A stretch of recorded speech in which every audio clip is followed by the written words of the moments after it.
Bonjour. J'aime ça chanter, mais quand je suis en avant, j'aime mieux prêcher que chanter.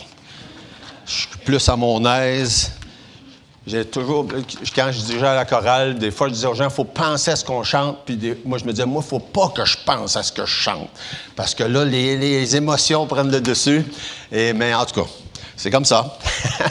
Mais je suis content de pouvoir partager la parole. Vous avez déjà entendu un beau message en chant et en parole. Tous les textes qui étaient là étaient des textes de la Bible qui racontent tout ce qu'on veut raconter à ce temps-ci de l'année. D'ailleurs, on veut le raconter tout le temps, peu importe la journée, mais il reste que dans le temps de Noël, c'est un temps qui est plus propice, où les gens sont familiers avec cette histoire-là. Et on entend toutes sortes de chants, dans le temps des fêtes. Si vous allez soit dans des magasins, même vous êtes dans un ascenseur, comme à la radio, n'importe où, on entend des chants qu'on appelle des chants de Noël. Et ça nous rappelle des souvenirs, des fois des bons souvenirs, des fois pas nécessairement des bons souvenirs. Ça peut porter à la mélancolie. Maintenant, ces chants-là on appelle ça des chants de Noël, mais c'est pas nécessairement toujours des chants qui enseignent les bonnes choses. Quand on se met à penser, je ne veux pas que vous tournez votre imagination aux chants de Noël, mais quand on pense à des chants comme « Vive le vent », ça ne nous donne pas tellement un message qui est chrétien nécessairement, ou encore « Le renne au nez rouge » ou n'importe quoi comme ça. Fait qu'il y en a de toutes les sortes de chants. On vient d'entendre des chants qui ont été écrits pour louer et glorifier Dieu. Et c'est vrai, évidemment, c'est plutôt ces chants-là qu'on voudrait entendre à cette occasion-là.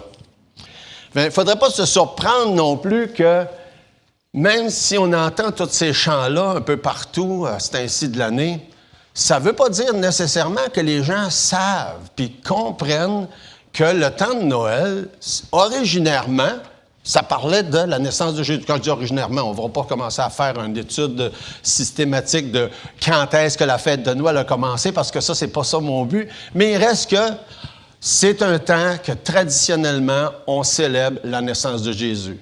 Maintenant, pour beaucoup de gens, peut-être vous serez surpris d'entendre ça, il y a des gens qui ne savent même pas que ça a rapport avec la fête de Jésus, sa naissance.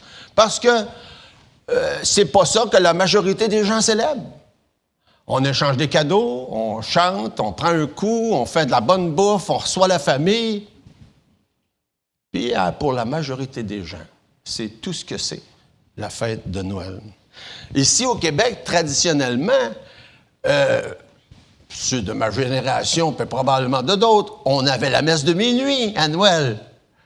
Au moins, il y avait cet aspect-là qui nous ramenait à la naissance de Jésus. Moi, quand j'étais petit gars, il y avait toujours une crèche en dessous de notre sapin de Noël. Je ne veux pas une à la main, là, mais je serais curieux de savoir combien est-ce qu'il y en a qui n'ont à cette heure. Probablement pas un grand pourcentage. Tout ça pour dire, c'est qu'on a comme complètement dissocié Noël et la naissance de Jésus. Maintenant, on sait très bien, je pense qu'il n'y a pas personne là, qui va être surpris d'entendre que Jésus n'est pas nécessairement né un 25 décembre. Y a-t-il quelqu'un qui est surpris d'entendre ça? J'espère que non. Et c'est pas ça qui compte. On n'est pas attaché à une date. Mais on veut profiter du fait qu'à ce temps-ci de l'année, il y a des gens dans le monde entier qui célèbrent quelque chose, même s'ils ne sont pas sûrs quoi, puis qui prennent le temps de célébrer Jésus. Et donc, on voudrait profiter de l'occasion pour parler justement de la naissance la plus importante de toute l'histoire de l'humanité. Et quand tantôt je parlais de crèche, ça me faisait penser quand on est allé en Espagne, ceux qui étaient dans le groupe, on a vu une crèche, là. J'ai jamais vu quelque chose de même de ma vie. Les personnages avaient environ 50 pieds de haut. C'était vraiment quelque chose. Moi, ma question, c'était comment est-ce qu'ils font pour tenir debout? Il n'y avait pas de câble, là. En tout cas, il devait y avoir des bons poids à l'intérieur, mais c'était vraiment quelque chose. Il y avait des bâtiments de 5 étages à côté, là, puis ils étaient à peu près égales, là. C'était vraiment impressionnant. Mais tout ça pour dire que même si en Espagne, dans la ville d'Alicante, ils ont fait une crèche avec des personnages de 50 pieds de haut, ça ne veut pas dire qu'ils sont croyants. Et le peuple espagnol est semblable au peuple québécois, traditionnellement religieux, catholique, mais aujourd'hui, pratiquement la majorité ne sont pas croyants. Mais il y a encore ces traditions-là qui célèbrent la naissance de Jésus à Noël. Et quand je pense à tout ça, je pense à un passage, entre autres, de Paul dans 1 Timothée, chapitre 1, verset 15. On ne sait pas la date exacte de quand est-ce que Jésus est venu au monde. C'est peu important, mais qu'est-ce qui est important, c'est qu'on sait qu'il est né. Puis on sait que ça a une importance capitale dans l'histoire de l'humanité. Puis j'aime beaucoup comment est-ce que Paul dit ça dans 1 Timothée 1, verset 15. Il dit « C'est une parole certaine et entièrement digne d'être reçue, que Jésus-Christ est venu dans le monde pour sauver les pécheurs dont je suis le premier. » On pourrait prendre ces paroles de Paul et dire, je ne sais pas quand est-ce qu'il est venu au monde, mais je sais qu'il est venu au monde. Puis c'est entièrement digne d'être reçu. Non seulement il est venu dans le monde, mais il est venu dans le monde avec un but très précis. Le but, c'était de sauver des pécheurs. Puis Paul s'identifie comme étant le pire. Et je pense qu'on pourrait facilement prendre ça puis l'approprier à chacun de nous autres, dire, je sais que Jésus est venu dans le monde pour sauver des pécheurs, mais moi j'en suis un. Est-ce que vous pouvez tout dire ça? Hein? Je sais que on va essayer ça. Hein? Je sais que Jésus est venu dans le monde pour sauver des pécheurs et j'en suis un. Oh boy, il n'y en a pas beaucoup un matin qui croient vraiment ça. On va le dire encore, OK? Je sais que Jésus est venu dans le monde pour sauver des pécheurs et j'en suis un. Ah, c'est pas mal mieux. C'est bon de se rappeler ça. Hein? Paul nous aide à se rappeler ça. Puis j'aime beaucoup le reste dans 1 Timothée 1. Il est en train de parler son propre témoignage. Verset 12. « Je rends grâce à celui qui m'a fortifié, à Jésus-Christ notre Seigneur, de ce qu'il m'a jugé fidèle en m'établissant dans le ministère. Moi qui étais auparavant un blasphémateur, un persécuteur, un homme violent, j'ai obtenu miséricorde parce que j'agissais par ignorance dans l'incrédulité. Et la grâce de notre Seigneur a surabondé avec la foi et l'amour qui est en Jésus-Christ. » Je n'étais pas digne d'être sauvé. J'étais un pas bon. Hein, on peut dire ça dans nos mots, nous autres. Là. Paul dit, j'étais un pas bon. Mais Dieu, dans sa grâce, a décidé de me sauver. On a besoin parfois de se faire rappeler ces choses-là importantes qui sont à la base de qu'est-ce qu'on croit. Et j'aimerais ça vous tourner dans Galates 4, c'est mon texte principal pour ce matin. Dans Galates, on va commencer avec Galates 3.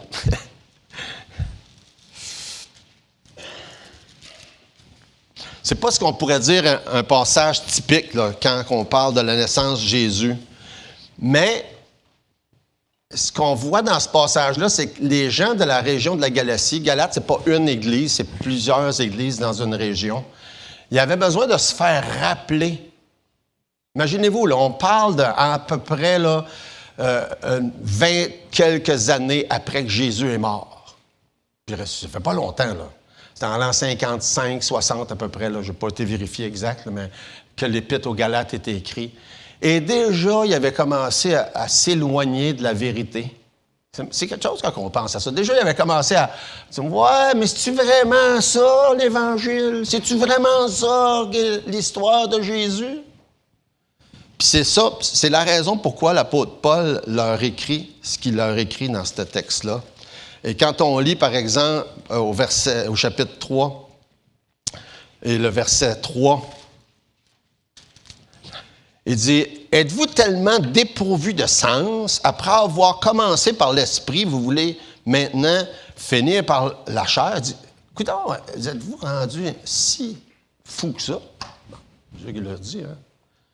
Il dit, là, vous avez bien commencé, puis là, d'un coup, là, vous commencez à croire n'importe quoi. À vous éloigner de la vérité. Dans le chapitre 4, il avait perdu de vue les vraies choses. Il avait perdu de vue les choses qui comptent vraiment. Chapitre 4, verset 8. Autrefois, ne connaissant pas Dieu, vous serviez des dieux qui ne le sont pas de leur nature. Mais à présent que vous avez connu Dieu, ou plutôt que vous avez été connus de Dieu, j'aime ça comment c'est dit, comment retournez-vous à ces fables, à ces faibles et pauvres principes élémentaires auxquels vous voulez vous asservir encore, parce qu'ailleurs, il parle de fables. Il dit, comment se fait, vous avez connu les vraies choses, puis là, vous commencez à vous éloigner de ce qui est vrai? Vous êtes en train de perdre de vue les vraies choses, ce qui vraiment est la base de tout ce qu'on croit. Et quelques versets avant ça, il leur parle de c'est quoi les vraies choses. On va regarder au verset 4, entre autres, il parle de l'origine de Jésus. C'est intéressant, c'était dans les textes qui ont été lus tout à l'heure. Le fait que Jésus n'est pas venu sur la terre il y a 2000 ans, là, juste de même, là, par accident. Ah, tout à coup, Jésus est arrivé, puis là, c'est comme un accident dans le parcours de l'histoire. Ben non, c'était tout planifié d'avance. Dans le chapitre 4 au verset 4. Mais lorsque les temps ont été accomplis, Dieu a envoyé son Fils, né d'une femme, né sous la loi. C'est la base de notre foi, tout ça. C'est qu'un jour, dans l'éternité passée, il y a un plan qui s'est mis en œuvre pour que les pécheurs comme vous puis comme moi, puis on vous l'avait dit tantôt, hein, ça fait que là, vous êtes pécheurs, on puisse un jour avoir l'opportunité d'être sauvé. Ça, c'est avant même que le monde soit créé, ce plan-là a été mis en œuvre. C'est quelque chose quand on pense à ça. Avant même qu'on fasse des péchés, le plan de Dieu s'est mis en œuvre. Dans Malachie chapitre 3, par exemple, verset 1, c'était prédit longtemps avant la naissance de Jésus. « Voici, j'enverrai mon messager, il préparera le chemin devant moi, et soudain entrera dans son temple le Seigneur que vous cherchez, et le messager de l'alliance que vous désirez. Voici, il vient, dit l'Éternel des armées. » Ça, c'est longtemps avant que Jésus vienne au monde. C'était mentionné comme ça. Quand on lit dans l'Épître aux Éphésiens, c'est juste après Galates. Je vais essayer de la trouver que Miché. Éphésiens chapitre 1, verset 9, « Nous faisant connaître le mystère de sa volonté selon le bienveillant dessein qu'il avait formé en lui-même. » Hein, un plan, un dessein, tout préparé d'avance que Dieu avait fait. Et le verset suivant, « Pour le mettre à exécution lorsque les temps seraient accomplis. » Encore là, fait référence à la même chose qu'on vient de lire dans Galates 4.4. Quand c'est venu le temps, quand le temps déterminé d'avance dans toute l'histoire du monde est arrivé, Jésus s'est pointé. Jésus est venu sur terre. Jésus est né de la manière comme vous l'avez déjà entendu, je suppose. C'est de ça dont il parle dans Galates 4. Quand les temps ont été accomplis, déterminés d'avance, Dieu a envoyé son Fils dans le monde. C'était planifié. C'est pas arrivé juste de même. On a lu tantôt, justement, dans Michée, que même la ville, la petite ville, était déjà mentionnée d'avance, puis dans des circonstances que seulement Dieu pouvait organiser, que ça s'est passé de cette manière-là. C'était annoncé des centaines d'années d'avance par le prophète Daniel avec une précision tellement que les gens qui sont capables de calculer toutes ces choses-là dont on nous parle dans Daniel, chapitre 9, ils arrivent à la journée près de quand Jésus est venu au monde, parce que ça nous parle des années dans ce contexte-là de Daniel, chapitre 9, avec beaucoup de précision. Ésaïe mentionne que c'était une jeune fille vierge qui enfanterait un fils. Fait que des centaines d'années d'avance, un prophète après l'autre précise qu'est-ce qui va se passer, et c'est arrivé exactement de cette manière-là. On apprend en lisant dans les évangiles, qu'avant que Jésus vienne et naisse, il existait déjà. Il existait déjà en faisant partie de la Trinité, en faisant partie de la divinité, dans Jean chapitre 1, verset 1, ça aussi qu'on vous avait entendu tout à l'heure. Au commencement était la parole, et la parole était avec Dieu, et la parole était Dieu. Aussi loin qu'on puisse reculer, Jésus existait déjà. C'est dur à imaginer tout ça, hein? Mais c'est ce que la Bible nous enseigne. Il existait déjà et il était prêt à mettre en œuvre ce plan-là qui s'est mis en œuvre il y a 2000 ans. Dans Jean chapitre 17, verset 5, Jésus, dans cette prière-là d'intercession, la prière qu'on appelle sacerdotale, il parle de ça, de son existence qu'il avait avec Dieu le Père, avant qu'il vienne au monde. Mais Jésus n'a pas reculé, ça nous explique ça dans Philippiens chapitre 2, les versets 5 jusqu'à 8.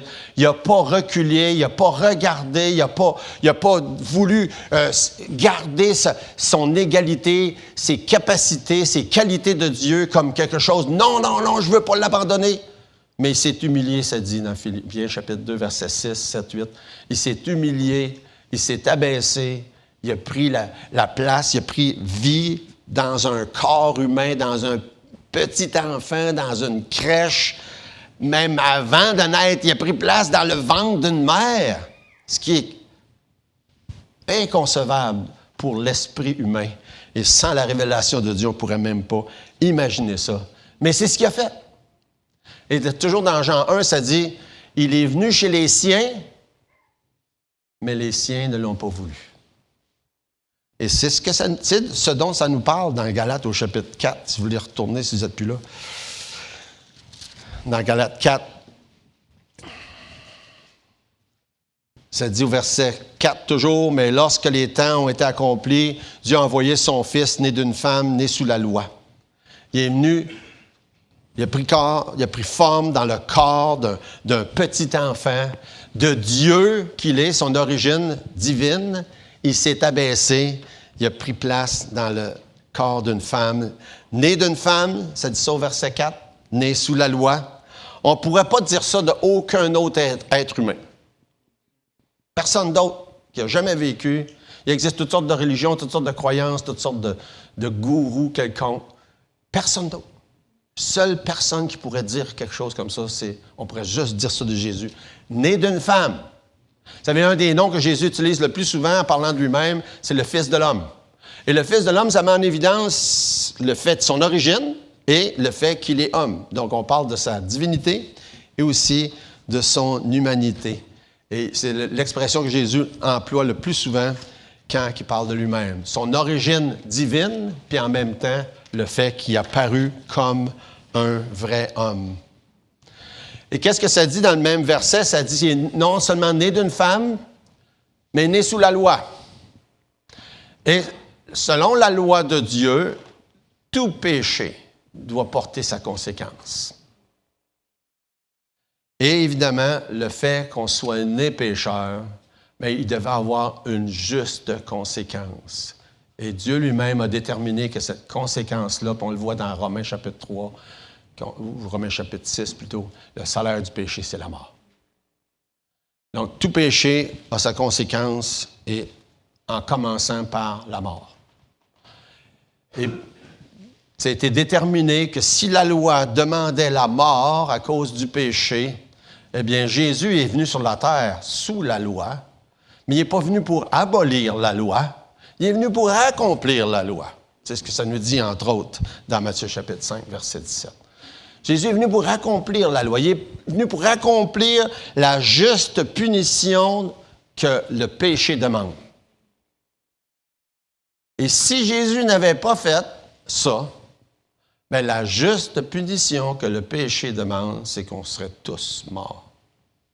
Parce qu'avec le péché, la mort est entrée dans le monde. On voit ça dès Genèse chapitre 3. Ça nous est répété dans plusieurs passages, comme dans Romains chapitre 5.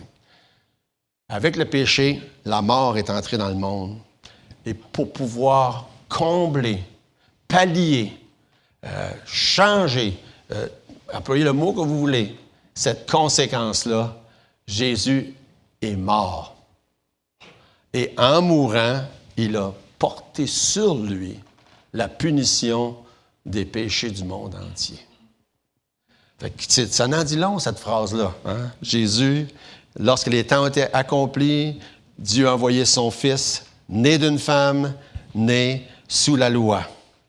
Puis, en verset suivant, il continue en disant, « Mais pourquoi? » Hein, l'expression « afin que », ça va nous amener à comprendre pourquoi. Pourquoi est-ce que Jésus est mort? Pourquoi est-ce qu'il est né quand il est né, comme ça dit, lorsque les temps ont été accomplis? Pourquoi est-ce qu'il est né d'une femme? Pourquoi est-ce qu'il est né sous la loi? Afin d'accomplir quelque chose. Et qu'est-ce que ça dit au verset 5? C'est afin qu'il rachète. C'est une expression qu'on retrouve souvent dans la Bible en parlant du salut, en parlant d'être sauvé, en parlant de ce que Jésus a fait, le fait qu'il a payé un prix. Hein? Rachète, tout de suite, on comprend qu'il est question d'argent ou de montant ou de quelque chose. Puis évidemment, ça nous dit que ce n'est pas par de l'argent ni de l'or qu'on a été rachetés, mais par le sang précieux de Christ.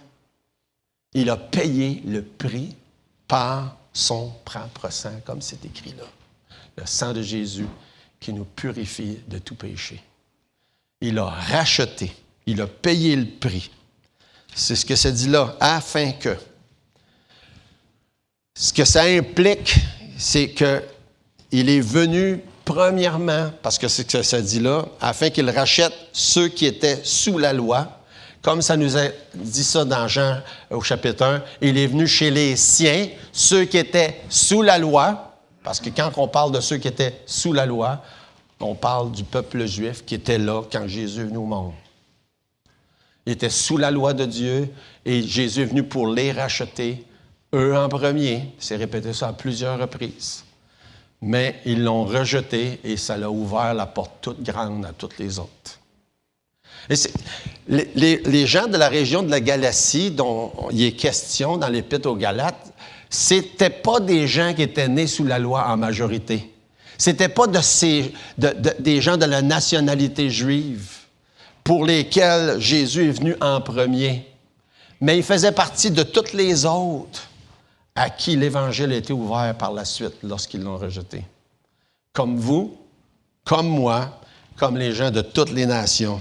Fait qu'il est venu sous les siens, pour les siens, ceux qui étaient sous la loi, qui ne l'ont pas reçu, et ça l'a ouvert la porte à toutes les autres, comme ça l'a ouvert la porte à n'importe qui est assis ici ce matin, pour qu'on puisse faire partie, un jour, de la grande famille de Dieu. Parce que c'est de ça dont il parle. Quand il dit au verset 5, « Afin qu'il rachète ceux qui étaient sous la loi, afin que nous recevions l'adoption. » Afin que tous ceux, toutes les autres, tous les peuples puissent faire partie de l'adoption de Dieu, de faire partie de sa grande famille, d'être considérés comme enfants de Dieu, fils de Dieu, frères de Jésus. Toutes ces expressions-là que la Bible nous parle.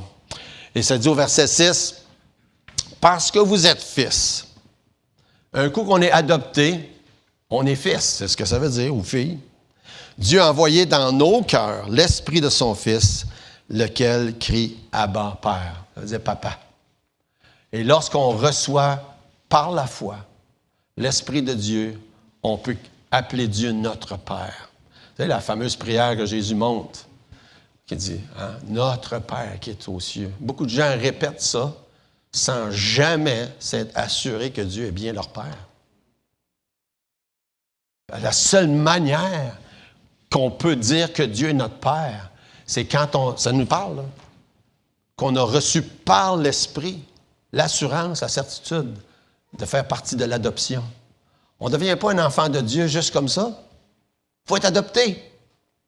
Et pour être adopté dans la famille de Dieu, la chose qu'il faut, c'est tout ce qui est répété là dans tellement de passages, réaliser qu'on est des pécheurs. Jésus n'est pas venu mourir sur la terre juste pour donner un exemple. Beaucoup de gens pensent ça. Ah, Jésus est venu donner un exemple. C'est vrai, mais ce n'est pas juste pour ça. Il est venu pour payer la dette. Payer la dette de nos péchés. Chaque être humain a une dette envers Dieu à cause qu'on est des pécheurs. Et la seule manière que cette dette-là puisse être liquidée, lavée, effacée, c'est qu'on puisse avoir reçu par la foi l'acquittement de la dette, en reconnaissant que c'est nos péchés qui nous séparent de Dieu. C'est facile de blâmer de n'importe qui d'autre, là. De dire, c'est mes péchés. C'est pour ça que je suis condamné. C'est pour ça que je mérite d'être séparé de Dieu pour l'éternité. Mais Dieu, dans sa grâce, son amour, sa miséricorde, sa bonté, a dit, « Hey, je veux pas, moi, que vous soyez séparés de moi pour l'éternité. Je veux vous avoir avec moi. Je vous donne un moyen, ça ne vous coûtera rien. Quelqu'un d'autre a payé. C'est Jésus. Il a payé le prix. »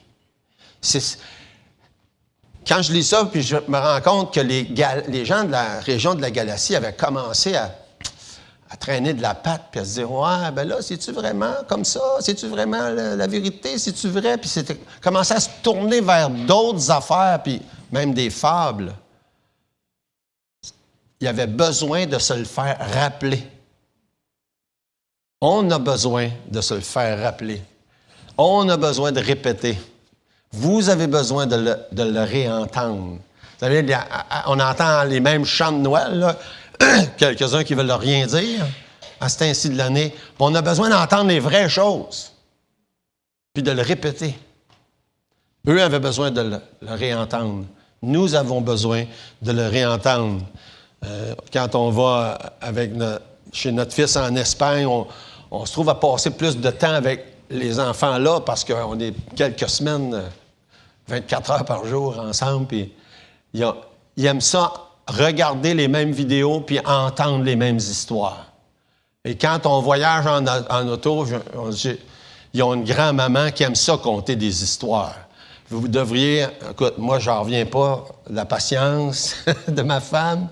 On peut faire 6-7 heures de route puis avoir raconté les mêmes histoires pendant des heures de temps aux enfants. Puis quand elle a fini, « Grand-maman, raconte-nous encore l'autre, là. » Puis là, ils en veulent un. Puis elle la rencontre encore et encore et encore. J'ai pas ce genre de patience-là.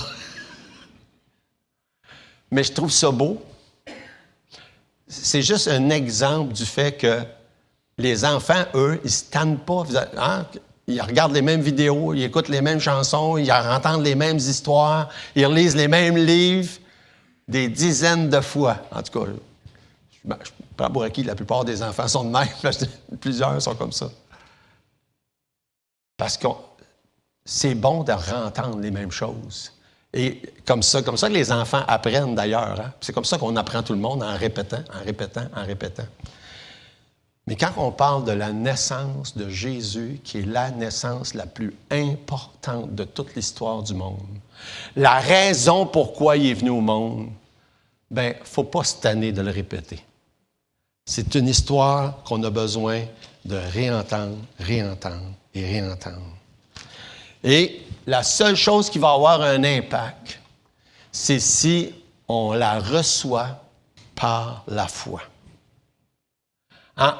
On peut l'entendre, dire, « Ah ouais, j'ai déjà entendu cette histoire-là, puis ah ouais, c'est une histoire, ouais, c'est juste une histoire, c'est intéressant. » Mais quand on va la recevoir en plaçant sa foi et sa confiance, que c'est réellement la naissance la plus importante, puis Jésus n'est pas juste venu au monde pour donner un exemple, pour montrer, puis être généreux, toutes les autres choses que les gens pourraient penser. Il est venu pour donner sa vie, pour racheter en rançon pour nos péchés. Il a payé l'ultime prix et la seule chose qui va faire la différence, c'est si je me repens de mes péchés et que je place ma foi en lui. J'avais mis comme titre « Redites-moi l'histoire hein? ». Ça, c'est un chant qu'on aime à chanter.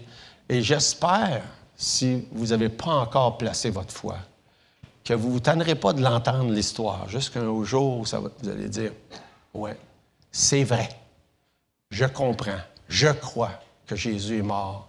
Il est venu donner sa vie pour mes péchés. Il est né pour mourir pour mes péchés et je dois placer ma foi en lui. » On va prier. Seigneur, merci. Merci pour toutes tes bontés. Merci pour ta grâce. Merci pour ta fidélité. Merci pour le don merveilleux de Jésus qui est venu prendre naissance dans le ventre d'une maman, qui est née dans des conditions très humbles pour un jour mourir la pire mort des pires criminels, mais pour payer la rançon pour mes péchés, nos péchés. Je te prie, Seigneur, que tu continues de travailler dans les cœurs de chacun. S'il y a des gens encore qui n'ont pas mis leur foi en Jésus, que tu puisses les amener à cette joie-là de connaître Jésus comme Sauveur. Au nom de Jésus, amen.